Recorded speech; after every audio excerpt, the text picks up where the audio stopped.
But think about us today with our children, how much we allow them to suffer. Oh, we don't. It takes we do for like 5 seconds, then we feel bad and we go in there and we rescue them.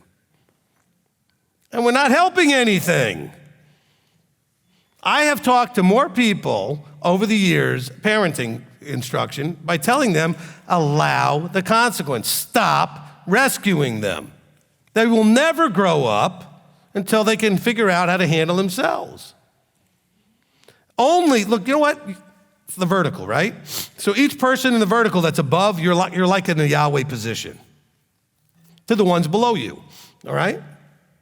So what that means is that you should also be looking to only do for them what they can't do. Yahweh won't do for you what you can do. He's only going to do the things you can't do. He's not going to do the things for you that you won't do. He's only going to do the things you can't do. Shouldn't that be a better way to parent?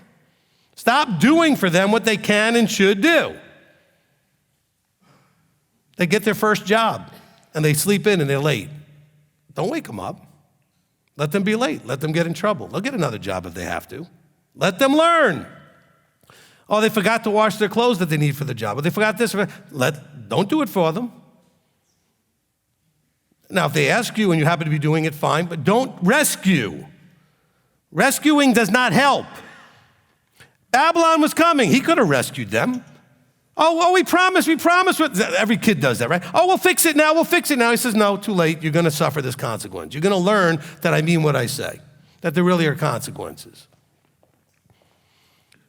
We do this with each other. We do for others. You come to me for counseling, I am not doing a single thing you should do. You'll learn that very quickly. I'll encourage you.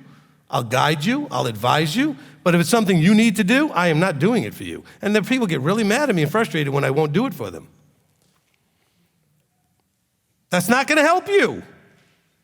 Not long term. Maybe it fixes your problem short term. But long term, it's not going to help anything. As a matter of fact, it's going to make it worse.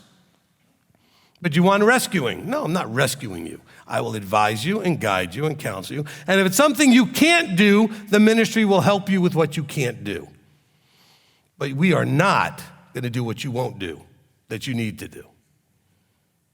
And you need to figure it out. That's why people will come to us and the first thing we'll say is, this is what you need to do. And then they'll come back the second time and we'll say, did you do what I told you last time? No. Well, then go back. Why are you here? Well, because everything's still terrible, but you didn't do what I said. Of course things are still terrible. You didn't do anything.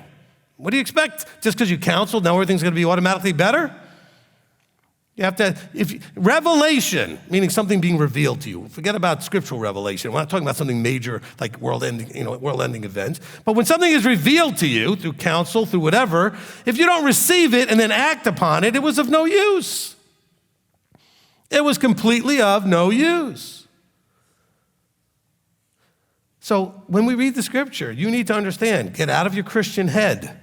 Yahweh is not going to do anything that you need to do, that you're expected to do, that you're supposed to do. He's not going to do it. He's only going to do things you can't do. He may miraculously heal you of something. He may miraculously, remove something that needs to be removed because you can't do it. I don't mean because you think you can't, I mean because you really can't.